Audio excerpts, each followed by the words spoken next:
Welcome everybody to another live broadcast of Living with ADHD and CPTSD. Today the discussion is going to be on ADHD and CPTSD, which for a lot of people, they do have a tendency to have both, not just the one. Today I have a special guest with me. Her name is Jess Kennedy, and she is from Australia, and she has been happy enough to join us in the wee early morning in Australia on Sunday. So, Jess, thank you for coming online. Welcome to my show. Thank you very much for having me. I really appreciate it, and more than happy no to get problem. up at 4:30 a.m. to be a part of it. Good. Yeah, I know. Not very often I get people who are up that early to come on my show. Because normally my guests tend to be from US or Canada or the UK, and the time's a little more reasonable for them. That's But it. Yeah, it's a good yeah. time for me to be up though because my dogs shouldn't bark because they're still asleep. So it's a good time to do a podcast. Okay, excellent. So, as I said earlier, yeah, we're going to discuss ADHD and CPTSD. I that was the whole purpose, of course, for my podcast, is because I do have both, and I suffer from both at the same time, and they don't exactly just take turns. So a lot of times I have symptoms and issues with like an ADHD symptom and having trauma or a trigger at the exact same time, and they mix together and make life very difficult and frustrating. And ironically, the word I like to use is complicated, because CPTSD is, complex post-traumatic stress disorder. So it's kind of an ironic word. So why don't you tell us a bit about yourself and some history on your own ADHD and CPTSD, and we'll go from there. Yeah, sure. So like you said, I'm in Australia, in Melbourne, Australia. So when I was like an early teenager, I was diagnosed initially with ADHD, and so that was like the early 90s, or like late 90s, sorry. And in Australia at that time, and I guess around most of the world, ADHD was a diagnosis that was assumed you grew out of. Yeah. So that's kind of like one side of my life that was played a really big catalyst into a lot of complex things that happened after that. But a lot of like I said, I was growing up as a child. I was extremely anxious, and had a lot of like I grew up in a family where the expectations were very, very high. And the expectations were that, my parents would have a daughter who would like to wear dresses, want to grow up and, hang out with their mom and do their makeup and things like that. And my family ended up with myself, who was absolutely not that. And kind of as a result, ended up with sort of like these shifting goals as I grew Yeah. up. So sort of a lot of expectations that I couldn't quite hit, because even if once I tried to hit them, they were moved, and there was sort of that kind of thing. So that started to create a lot of anxiety in me, in a very, very noisy mind. And I was very, very young when I had like things like my first drink. I was sort of around about 10 years old, Yeah. and to try and quieten my mind. And then once I was diagnosed with ADHD, and at the time I was diagnosed with ADHD and depression at about 13 or 14, Right. I was medicated so highly that I don't actually remember a lot of my teenage years. Oh.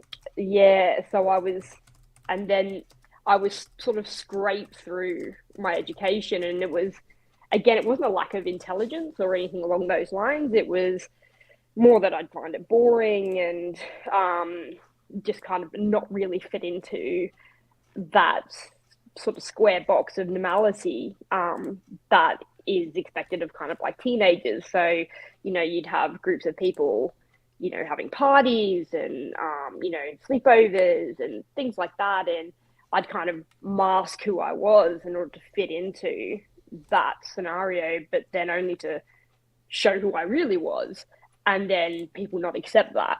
So again, it was those shifting goals that I Right. never quite reached. So mm, Yeah. No, yeah, absolutely. Yeah, that's I understand it especially in teenage years where there's a lot so much happens. mm, there's constant change and you're getting close to adulthood and going into the real life, like, a job or college or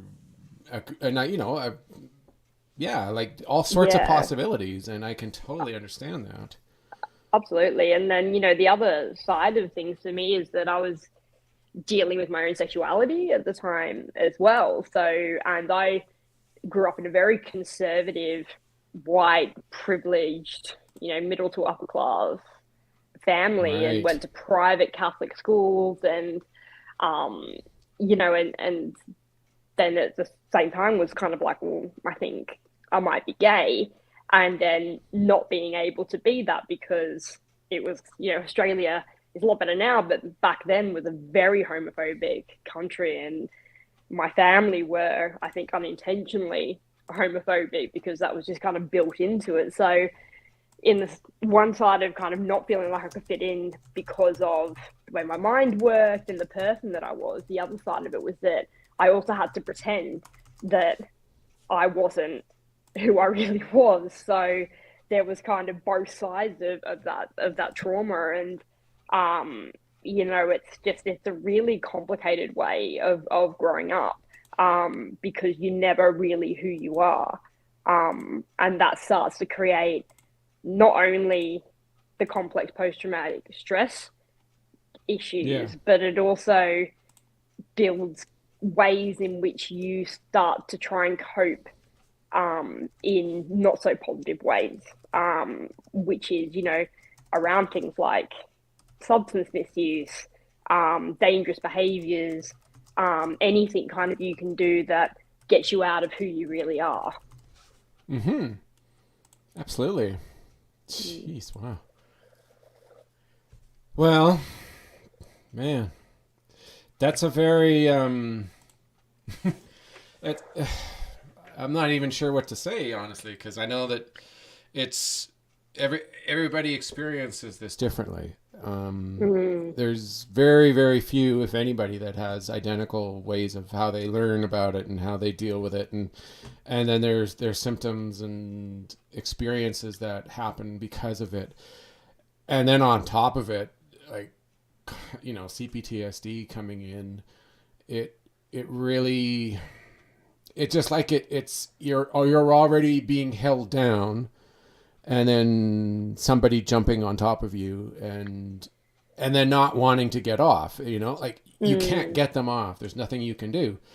it Yeah. it really does make life very difficult. And Yeah, I've and seen it's so many. interesting. Yeah, Yeah, go ahead. go on. So I was just going to say it's interesting with the CPTSD because that wasn't a thing really. Like people didn't understand. Same as they didn't understand PTSD really properly until in the last sort of 15 years. Yeah, People don't really understand complex post traumatic stress or how it can actually build. And it's just it just builds layer by layer by layer throughout your entire life. And it's just this series of events that are generally based around something, I guess I kind of look at where mine began as just that I started to create a way in which I could relate to people, and, try and get that approval constantly from my family, from my yeah. friends, and never quite getting it, and then not quite knowing what to do as I went through that. And it wasn't until I was diagnosed with complex post traumatic stress and started to go through the healing journey of that through, psychology, and just peeling away at kind of the person and the person I was and the way my mind worked, that I started to really understand the trauma of what I'd gone through as I grew up. Because I think a lot of Yeah. people think of trauma in like a violent way, or really specific event. that might have happened to cause that. Whereas in reality, when it's complex post-traumatic stress, it's a build of things. It's a number of events, or it's a series of years and years and years where it just creates this way in which your mind works. And Totally. it's a really difficult thing to have. And the triggers from it, even now, like, I'm doing like very intensive psychology around building resilience and kind of understanding things from my past, but Yeah. I still have scenarios that trigger me, and I will almost, like, I call them a blackout, but I will disassociate from the situation because it panics me so much, Right. that of something, and in those states things will happen that I don't remember, and then I'll come out of it and I'll be like, oh, everything's fine again, and someone will say to me what I've said or done in those states, which could be, you know, things that could be quite shocking to people to hear, but in Yeah. reality, isn't actually who I am. And if that person, who hears that doesn't understand, it can be quite confronting, and they may do something, because they feel you're going to do something silly. They may then, try and do things to try and help you, and actually you don't need help because once it's passed, you're fine. Yeah. So it's, yeah, very, very complex. No kidding. Absolutely. it. I know. I've I've only been. I think it's been probably entering my third year here, where Mm-hmm. I've understood. Like I realized and started to learn about my own CPTSD, and it it's not something that you just like when you go to school and you read a book or you have a teacher show you something on the board and eventually you learn it and you go, okay, I understand. And then you're able to reproduce. It's not a simple thing. For the longest time, I had extremely difficult, time understanding how and why it was happening and where it came from. And then when I would get triggered and I'd be blended or I'd be dissociating because it'd be like the present time or my thoughts that I was having were like too much to handle. So I would either, find a way to get away from them and think of something or have happy thoughts or do like eat out of, just stress eating, like, instead of dealing with it and sitting there with my trauma, I would find ways to get away and to dissociate. Mm, And it was always difficult at the beginning, and to some days it still is hard to get and hard to grasp, but especially at the beginning, it was really hard to understand just how easy it was to become triggered or to not yeah. feel safe. And I was so used to the way things were for such a long time that to me this was normal. Like it felt Yeah. like normal. Like I thought it was me. Like I always thought me getting angry at someone and saying things that were hurtful or sounded really childish, that people would look at you and just go, what are you saying that for? That doesn't, like, what, do you Yeah. realize what you're saying? and and Yeah. and I always thought, well, that's me. That's the reality. And it took a long time to understand and to finally admit and accept that for a long time of my life and daily for a large period of it, that was not reality. That was a skewed reality based on like past trauma and often being triggered Yeah. and blended. And I didn't. It was difficult to just see that and go, yeah, I understand. And on top of it all, know what to do, like how to take care of it, how to fix that, so that Mm. in the future, instead of dissociating and running away, or saying something that was inappropriate to somebody, you would be able to recognize that something's wrong. I'm triggered. I don't feel safe. Instead Mm. of just pretending or ignoring it, and moving forward like I always did in the past, I have to learn to step away, and like there's words like I need to process, I need to work on this, I need to take time and sit there and feel it, or do the work that I've been given. Like the therapist says, Yeah. do this work, do grounding techniques, so that you can, that you're able to come out of this and not be blended, and then you can see it from an adult's point of view. It's not easy. It's never Mm. been something that you can just pick up and go, I got it, and then you never have it again, because Yeah. it's like the word is, it's so complex. There's so many little roads and unknown places that you don't even realize your trauma is coming from, or the complexity of how it's built and designed, and especially because of the fact that it's been so long. It's not Mm. like it's 2 years of trauma, and there's very little to fall back on. There's a lot of Oh, past, and it's not oh like you're going to yeah, remember it absolutely. all. You're not going to go, oh, okay, I Mm. have my 40 some years of trauma, and here we are. It's never that Yeah. simple. Yeah, it's not like you turn around and you're like, oh, there you go, we'll just fix that 20, 25, 30 years of your life and you can just Yeah. move on. It's like the progress I've made with it. And again, it's sort of the combination of, being re-diagnosed with ADHD, and I also have Hmm. like bipolar, and which, Right. I'll go into in a moment, but the complex post-traumatic stress, and I was diagnosed with it. I had no idea what it was.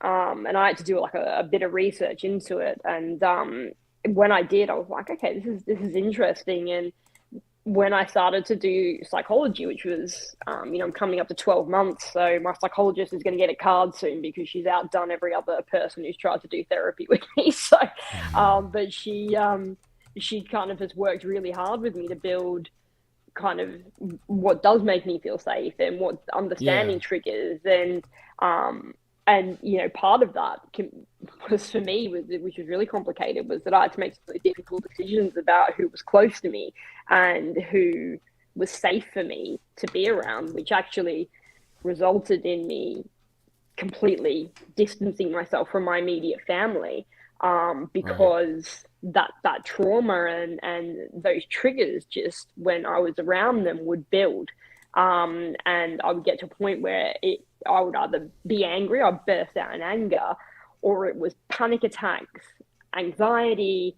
And then for me, being in recovery from substance misuse, and CPTSD was a huge trigger for me with substance use.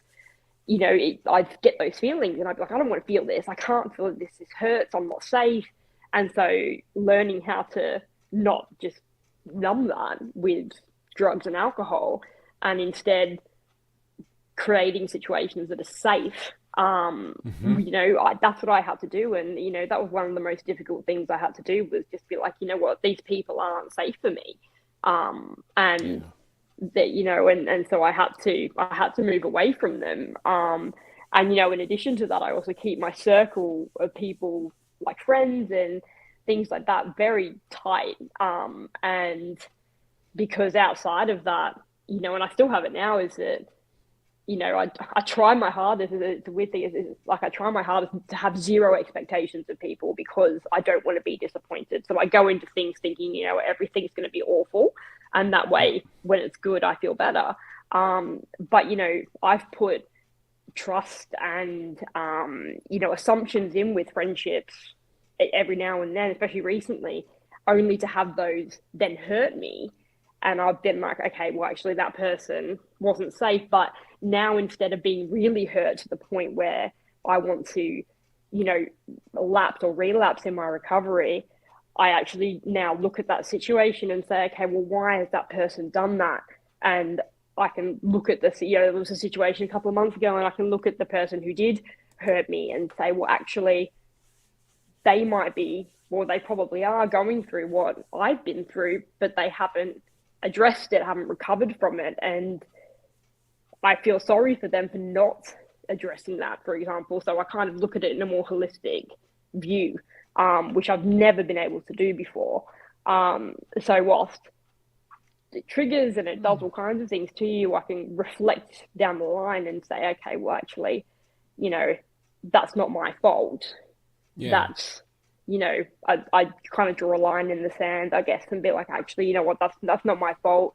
That's not, I reacted in a way that wasn't right, but I can't help that because of who I am. But actually, in those situations, the people who have hurt me, they've got their own journey, and they need to deal with their own things. And again, in recovery, what I've had to learn is that I can't control anybody else's feelings, anybody else's judgments, any other people's stigma thoughts. I can only control what I do, and I can Absolutely. work on controlling in the way I think. And once I started to go, this is really important, things did start to get a lot easier. Right. Yeah, for sure. Now, there's one thing. See, I've I've been doing the Twitter, like on Twitter for with this show for just over a year now, Mm, and I've noticed. Now, I'm not saying that this is common with a lot of people. I'm saying that there's always a percentage or a small number where they they don't take ownership of their problem. Whether it's the mm, ADHD, whether it's their trauma, they often it's a number of things. They either don't realize, they don't admit to themselves that there's an issue. They yeah, blame other people for the problem. mm, They always say nobody ever understands, nobody ever wants to help me.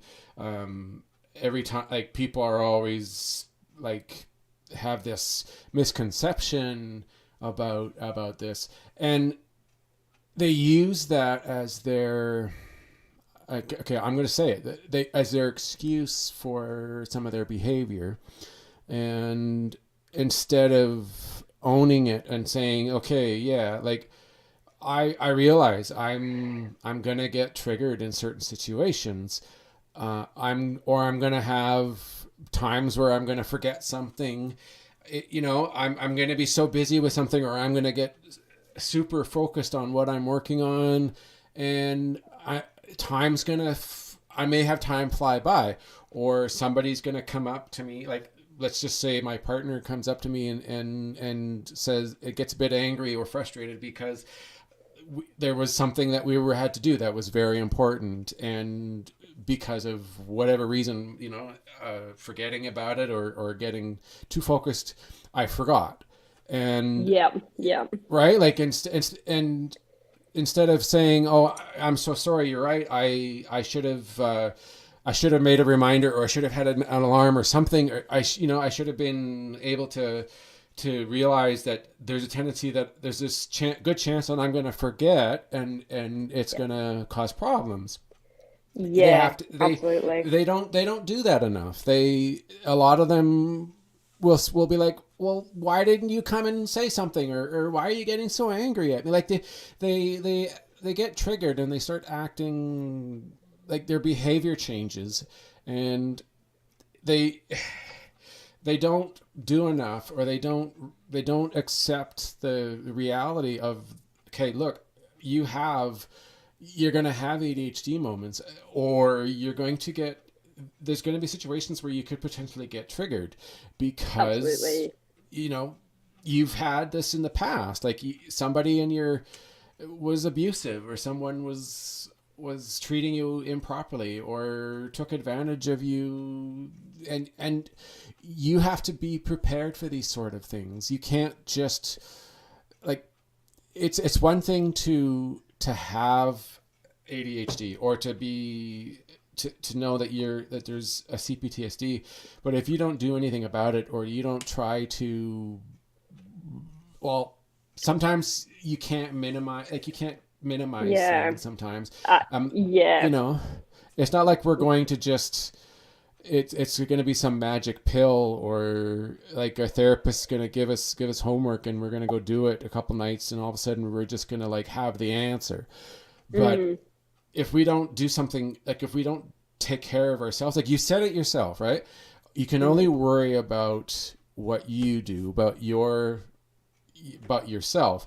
If you worry about what other people think, then it just makes it so much harder, because Yeah, yeah, absolutely. that's half the battle. Because if you constantly worry about what this person's going to say, what that person's going to tell you, how that person's going to treat you, and you grovel to them, or you forego like your own needs, like you have to take care of yourself, or you want to go and watch a movie, or just relax. And if you Yeah, don't allow yourself to do that because this person is controlling you, or you're scared to say no, that's not good. That's not a yeah, safe boundary. And it's at one thing, it's showing a sign that you're triggered, or your system, you're not handling it in an adult like way. yeah, And at the other time, you're not being true to yourself, and you're not showing yourself, like you're triggered, you're not showing your system that you can take care of yourself. You can yeah. do And that. I You can do the right think, thing. yeah, and yeah, all I completely agree with everything you just said. And I feel like you're explaining things in a way in which I feel, and then when when you try and explain that to other people who don't go through the same thing, they don't really get it. Yeah. But I just wanted to say before I kind of move on to some of the other things you said is that I think there is, and again this is something like how I used to feel throughout my whole life, is that there's a lot of bliss in ignorance, not realizing Mm-hmm. that you have a problem or an issue or something that you need to deal with. And people do become comfortable in Yeah. that trauma. And again, which is part of it. And it can be really hard when you're actively dealing with yours and you're building your resilience and the person who you are, and then somebody around you, you can see it in other people, and you can be like and hear the way that they speak, the way they act, the way they react to things, and Yeah. they sit in that and they don't fix it, and that can be very, very frustrating. But again, it's realizing like what you can and you can't have control over. And Yeah. it's interesting the way in which that crosses over with ADHD, because it ADHD is a lot more complicated than people realize. So Absolutely. and one of the things at the moment, and I think it's wonderful that there is this awareness now around ADHD, and that people, especially women, being like diagnosed as they're older, because they're inattentive, and as a child that was never recognized, and so they've gone through their life really struggling, and then they're getting diagnosed later, either because of this awareness or their children are diagnosed, and it's kind of this crossover where they're like, oh, okay, actually I think I might have that. And I think that's great. And and that was like myself being re-diagnosed when I was older, and I know you were diagnosed that recently as well. So Yeah. it's great that that awareness has been built, and that we can start to like in my case, rebuild what was a very chaotic and dangerous life. um but at the same time, people don't necessarily take it seriously, because the way in which it is portrayed in things like the media, in whether it be like the news media or specifically social media, is that it's this really fun, hilarious thing that you've got, and you're really funny, and people love you, and and you look, you lose concentration because you see a squirrel out the window, whereas actually, it's debilitating if it's not Yeah. treated properly. And and so where that crossover is with both ADHD and complex post-traumatic stress is that you've had this life where, if either you're so for example, in my case, I was diagnosed as a child, and then at 17 said, all right, you've grown out of it now, so we're going to take your Yeah. medication off of you, we're going to stop your psychology. And I can see now in hindsight that that was a catalyst for my beginning of having any issue, like major issues with substances. So it's like Right. that bit got cut off, and then everything came back. The anxiety came back. The, feeling like I didn't fit in. And I couldn't work. I couldn't, I had a job. I never went to university or anything like that because I felt like I couldn't. So I worked, but I couldn't actually work because I couldn't concentrate. And so that self-medication, so I'd have these days where like I wouldn't concentrate and I wouldn't be able to get anything done. And then I would feel awful about that because I was like, I haven't hit people's expectations. And then, like that trauma starts playing and it was both of them crossing over. And so the only way I could get out of that feeling was to drink or use drugs. Right. And so I led for about 14 years, a very high functioning life whilst taking a very serious amount of substances. And nobody realized what was happening. So they would see me on a weekend and I'd be the drunkest or the most ridiculous person. And they'd be like, oh, Jess is so funny. She's a party animal and all this stuff. But in reality, it was happening 7 days a week. And it eventually started happening during the day as well. And so I was leading this high functioning life, doing really well, but using such a severe amount of substances in order to do well, that I didn't really realize I had a problem until that high functioning level became problematic. Right. And, I was caught using drugs at work. I lost my career, and then I got a new job, and then I lost that, and got another job and I lost that. And then, everything just started to spiral out of control. And I tried to get help. So I would go to psychiatrists and I'd say to them, look, I am using substances, but I'm using them to live. Like I'm using them to be able to get through the day. I was diagnosed with ADHD as a child. I need to be re-diagnosed as an adult. And I was labeled a drug seeker. I was refused treatment, and just flat out just ignored.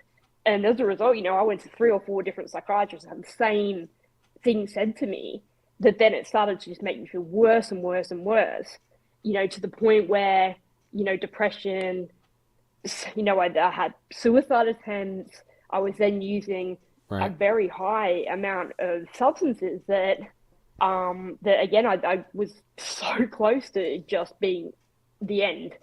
I kind of looked at my life and it was in 2020 that things changed, but it was end of April 2020. I was sat on my kitchen floor at 4 a.m., isolated from the pandemic, isolated from everyone around me because of who I'd become as a result of, my addictions, that I was like, I need to get help. And so I reached out and got that help.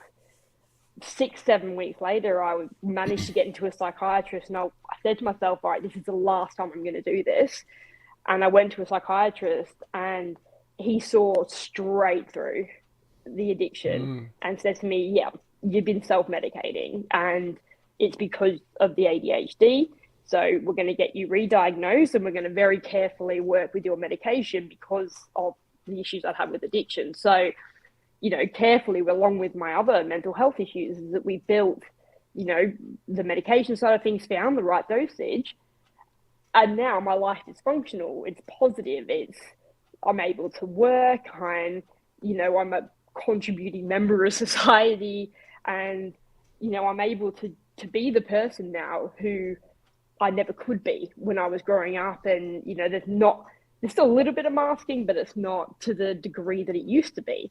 And through being able to be who I am, that's helped me start to resolve a lot of that complex post-traumatic stress, life that I was living. Yeah, no kidding. It sounds like you've been through so much in that time frame that your experiences and just you came to a realization, like that one, you believed that you required all this different, addictive like drugs and alcohol in order to help yourself, to make you, feel like a person, like and nobody, I think nobody realizes, or maybe they do, and it's just the desire, or that need to feel normal is so strong that they do it anyways. It's the damaging effects that it's doing at the same time. Yeah, It's really sad and unfortunate that that's what ends up happening.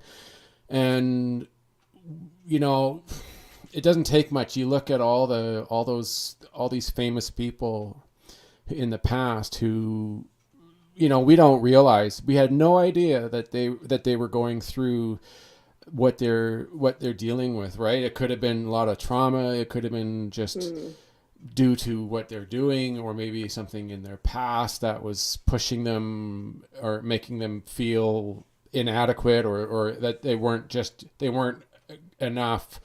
And then they get into the drugs, or they get into the alcohol, and they're damaging their system. And all of a sudden one day they die, and it's way too soon, and everybody's like, mm. I had no idea. And Yeah, a lot of yeah, them weren't. absolutely. Yeah. And the thing is a Yeah, lot of them weren't willing, or weren't ready to ever talk about it. Like, I can't imagine too many of them all of a sudden one day would just say, I'm struggling. I can't help. I can't do anything about this. I need help, mm, and be vocal about it and verbally tell people. Like, I know yeah, more and more people. I actually, it's interesting.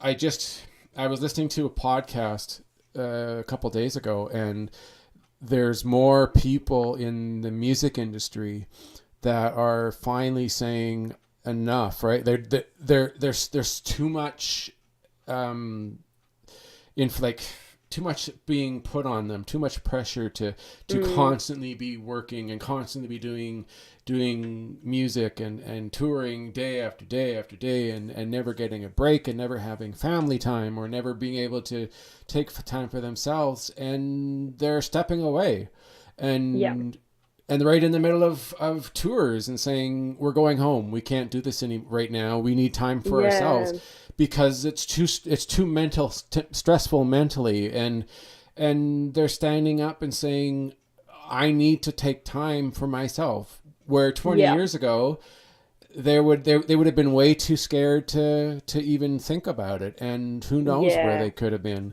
It's nice to see. absolutely. Yeah, It it's is, yeah, it's good yeah, because, and it's, with addiction, and we've got a very long way to go with that around stigma, but, around mental health, yeah, things are like spoken about now. yeah, And that is fantastic, because like I grew up in a world where anxiety, someone really knew what that was, and you still get that classic, can't you just not be anxious about that? And it's like, well, yeah, actually, no, that's not quite how it works. But exactly, yeah, you're right. Like being able to, like, self care being something that people talk about really actively is really positive, and yeah, recognizing in yourself when you do need to take a step back. And that's again like a really big thing that I had to learn because with my ADHD, like I was like, okay, yeah, I can do this, I can do that, and I will work really hard, and I'll, do this stuff because I love it. But actually, I'll burn out if I do that.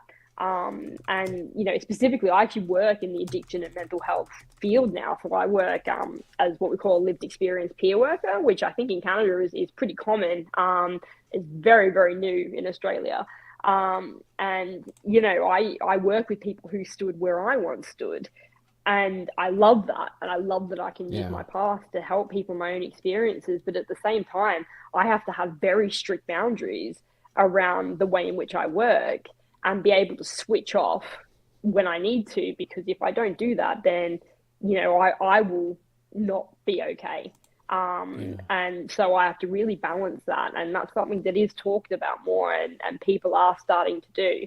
And I think that's really good. But I think reaching out for help in a crisis, or when your life is at the level where it's unmanageable, whether it's due to substances, whether it's due to undiagnosed ADHD, whether it's due to trauma that hasn't been addressed, or mental right, health diagnoses or misdiagnoses, that is still very stigmatized, like, so people Oh, talk about mental absolutely. health and they love that and they're like, yeah, yeah, absolutely, I'm sorry you have anxiety, but actually the minute someone is in a mental health crisis, people don't know what to do.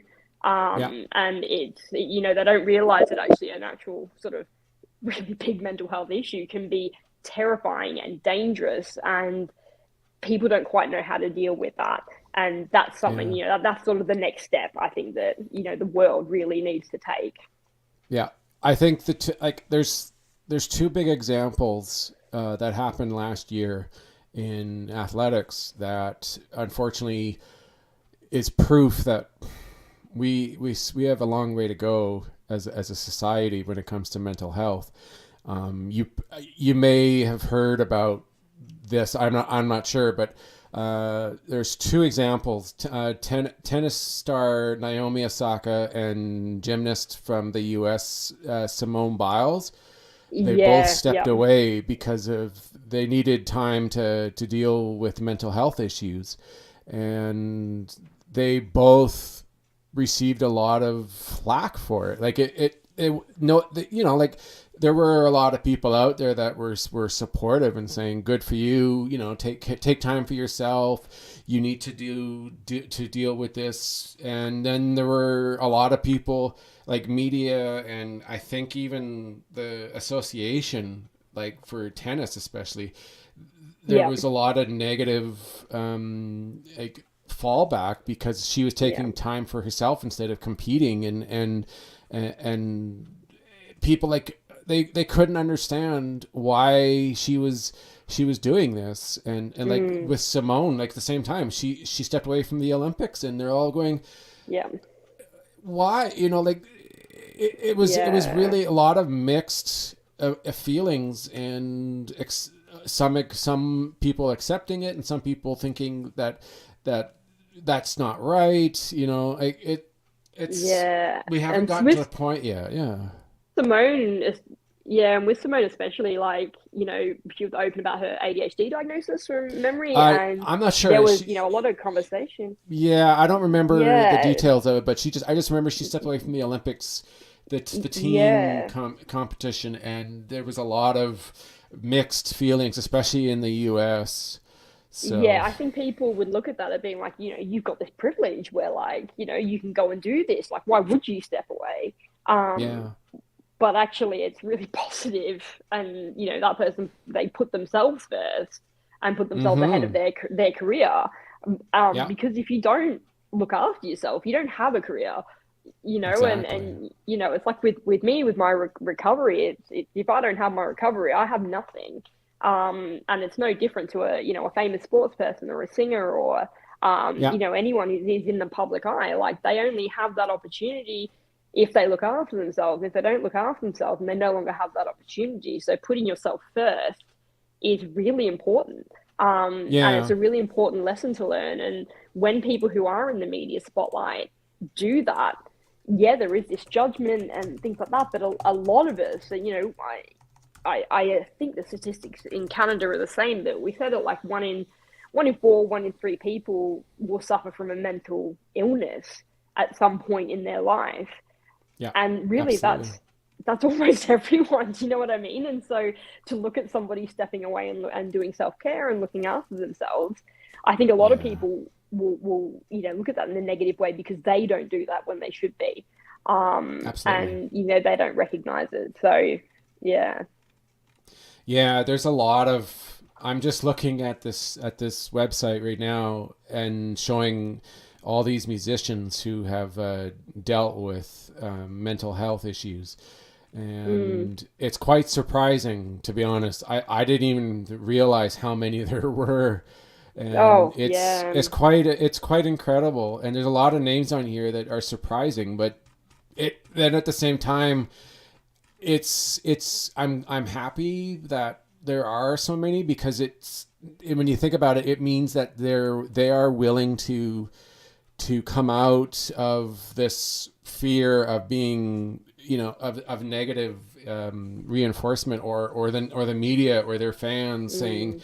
like, why, like, you're supposed to be there for us, you're making, like, it's a lot better today, and so they're not afraid Mm, to speak out about it or take time away for themselves. yep. And it's Yeah. the only problem is that such a long way to go, because there's still people out there who don't think it's appropriate, or the stigma or the negative, Oh, yeah. their I mean, thoughts and views stigma. on it.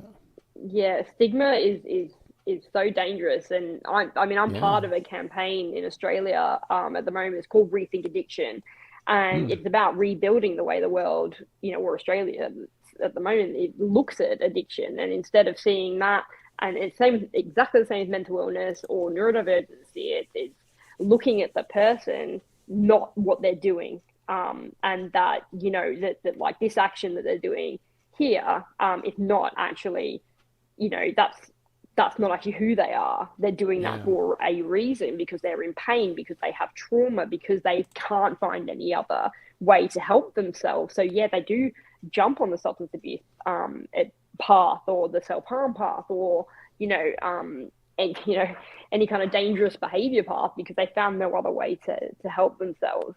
And it's with mental illness, the stigma around that, it's better, and the stigma around ADHD is better, but people also don't understand or want to see the other side of it, and what people's lives are like if they don't look after themselves.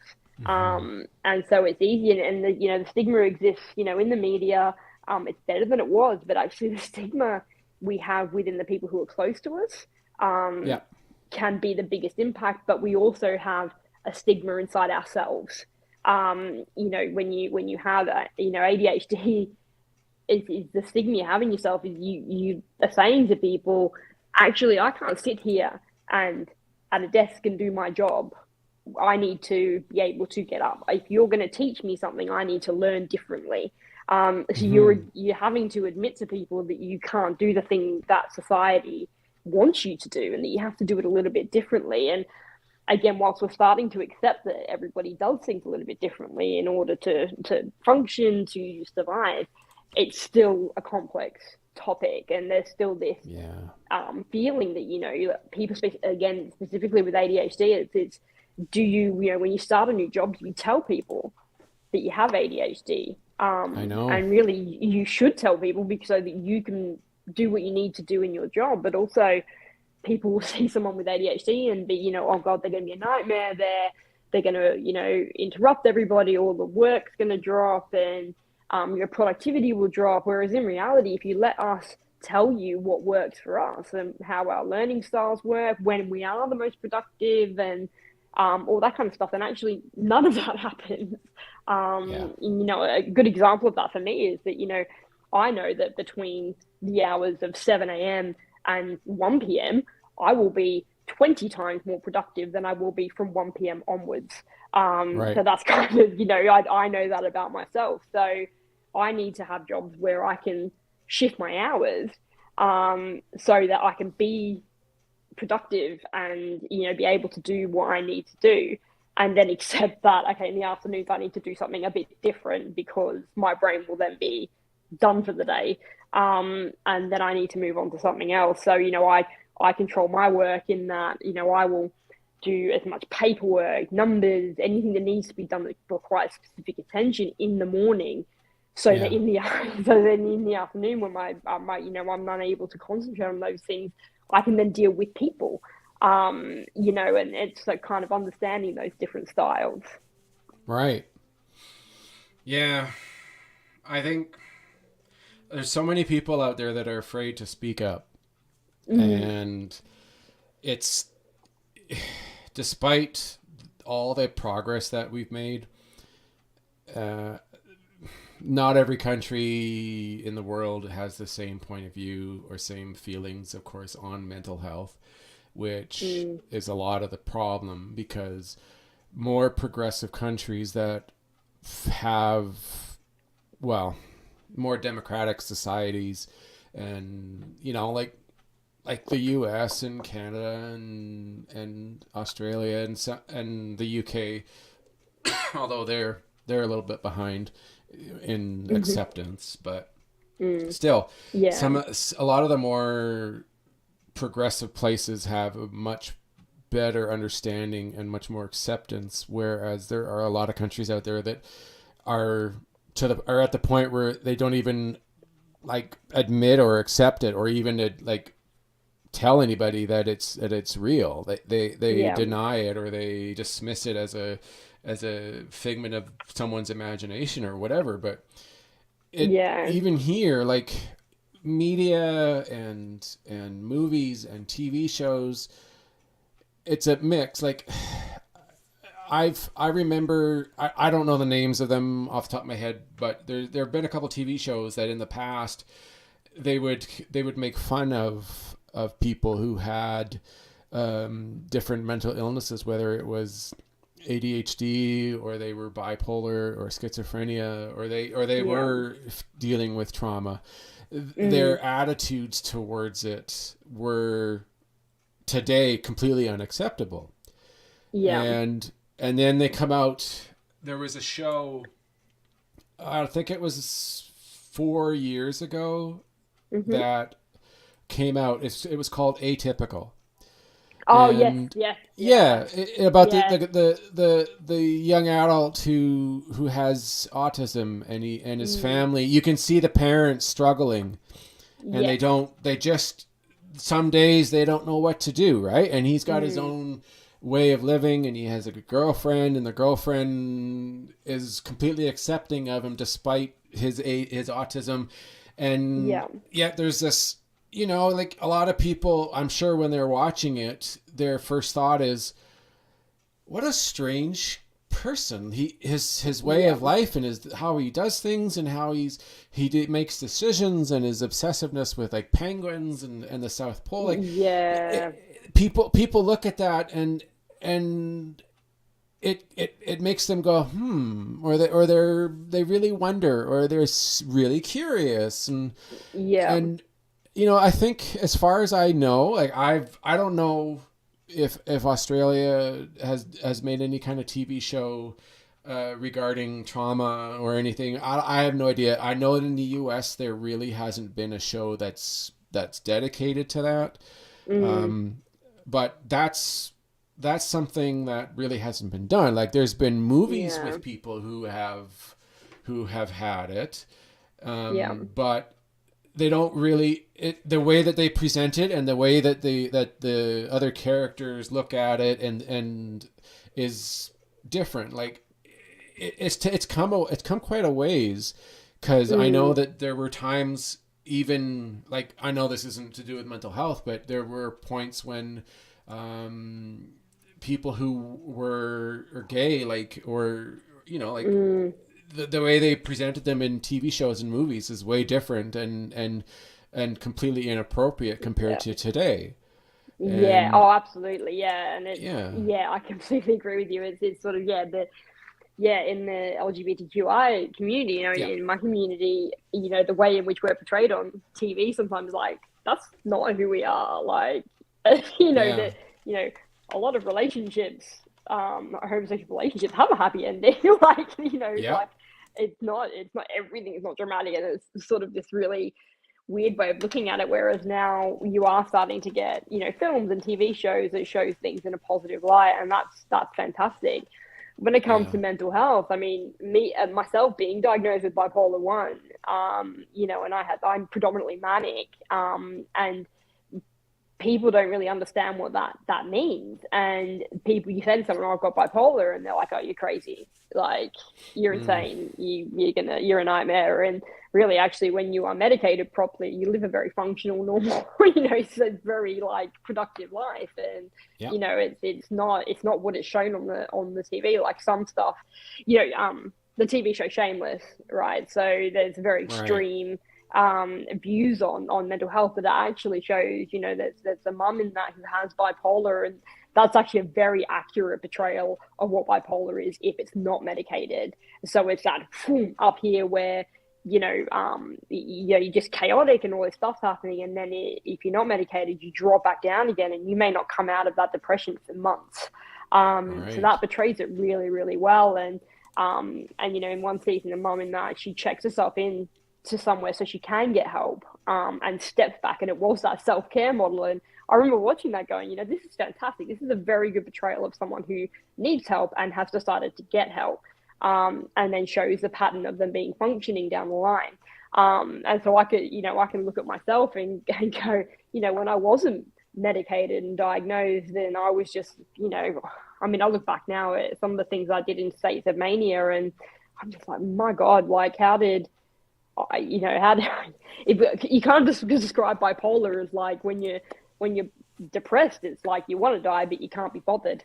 When you're manic, you feel like you can't die. So you do so many things that are just so dangerous. And that's kind of, and then you drop back down again. But when you are medicated, you still have those highs and lows, but they're more manageable and they don't go for as long and they aren't as dangerous. Right. So, to have that portrayed correctly in the media is, really important. And it's the same with anything. It's neurodivergency as people on the autistic spectrum. And you're right, atypical is a very good example of someone who has that, who is very functioning, but got these quirks and, because of, who they are. And, so neurodivergency and things like that is getting better. But with mental health, I think there's still a bit of a way to go. So, but we're on the right path, I think. So, yeah, I think the way the first thing, and it is starting, but the first thing that has to change in order for it to really improve is the people that we look up to, like media, movie stars, musicians, and politicians even. Like that's the hardest one. But a lot people who are exposed to everybody, and they have opportunities to say something or to speak out and give their opinion or their thoughts on whatever, even if it's through their own experiences and themselves saying, I suffer from mental health problems. I am this, or right. Or just doing a monthly or a weekly kind of support, like it's exposing it to people and trying to normalize that mental health is extremely common. And I think that's what people don't understand and don't realize, is that it's way more common today. At any point it was, but it's a lot more common than we know. Because I think there are still people out there who believe that it's a small percentage of the population that deals with mental health issues. And the reality is that it's a lot higher, and it's just because so many people still are afraid to say something. And until those people who are afraid, they then, like myself, go down a path because they don't want to admit that they have a problem because of pride or because of judgment. So then you will go down a path that can be very problematic. And that's I think that's just so sad, because it's specifically to addiction, it's about 86% of people who have a substance misuse disorder also have a mental health issue. And that's what needs to be addressed in order to address the substance misuse, because the two go hand in hand. And so, it's really hard to admit that you have a problem. So whether it's again in addiction, or whether it is just simply in mental health, and saying, these things keep happening to me, like with complex post-traumatic stress, it's like, I keep panicking at this thing. These tiny things are making, I always think someone's mad at me, or, and as a result of that, I do this. And, you to try and explain that to some people, they're not going to understand that. But if you are able to get help, and that's also the thing, is access and removing barriers to treatment, your life does get manageable and you can move forward, and things will be okay. But it's explained to people that it's okay to ask for help. It's okay to admit that you are struggling, and it's okay to look at that from a medical point of view. It's okay to look at that from a holistic point of view. It's about going down different journeys and different paths to find out what is right for you. Not everyone will get on with psychology. Not everyone will get on with medication. It might be that they need to go down a different, like a spiritual path. It's, no one's recovery in any sense is linear. It's never the same, and it's accepting that everybody's a bit different. And when we do accept that, the world is a lot easier for people like yourself and me, and and the 1 in 3, 1 in 4 people around the world who are suffering. It makes the world a lot easier to navigate, and I think that's Mm-hmm. very important. Absolutely. Absolutely. I guess it's something that's going to take people being less afraid to say something, to speak up. Yeah. But I think a lot of it, and I'm not picking on older people, but a lot of it is a generational Oh, related. I'd pick on them. You're absolutely right. Yeah, it Yeah, is. It's yeah, it's a generational thing. Yeah, yeah, yeah. absolutely. And Like, it's a lack of education. yeah, Yeah. because they like my family is a pretty good example, to be honest. Hmm. They grew up. There was a lot of family members in it and in that family, and they grew up with the understanding that, and this is obviously common everywhere, is that you don't speak about your feelings, or you don't talk about your problems. If you're dealing with Mm, something, you keep it to yourself, yeah. and you can talk to it maybe with your priest, or your church person, or Hmm. like, or maybe you can talk to it with your mother. But even Don't be then, public about it. Yeah. yeah, exactly. Yeah. And now more and more people, of course, are starting to come out, like, say that, yeah, I'm dealing with this problem, Mm, and there's a good percentage of those in that generation that are, going, I don't know, you really shouldn't be yeah. talking about this because it's not smart, it's not the best thing, and people, it's sad how easily that when they say that to somebody in their family, or just to a person in their younger generation, how it affects them, and they Oh, take it yeah. to heart, and they go, Yeah. okay, well, yeah, Yeah. I'll be careful who I say it to. They're Mm, they don't want to speak out and say, I don't care, I'm going to say something. This needs to be yeah. said, people need to be aware of this. It doesn't Yeah. happen that much, and it should, and that's Yeah. that's the Look, and sad you're, part, is that, yeah, yeah, and you're absolutely right, and that's why, like, for me, one of the biggest things that helped me throughout my recovery journey of the recovery and building of the person I am today was hearing other people's stories and knowing that I wasn't alone. So I know how important it is to speak about yeah, it, and that's why I do. And if that makes people uncomfortable, if that makes people judge, if that makes people not want to be connected to me anymore, then that's their problem.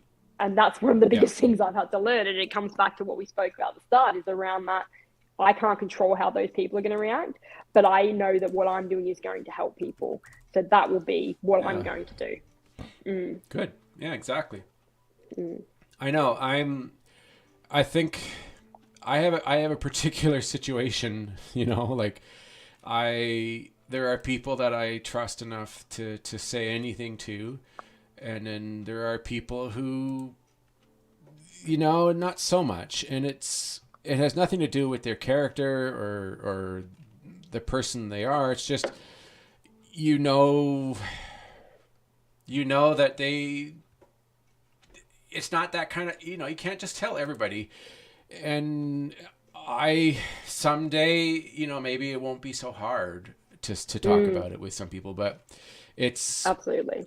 and that's a lot of it too. When you think about it, is it's not as easy as just saying, yeah, I'll bring it out and talk to everybody.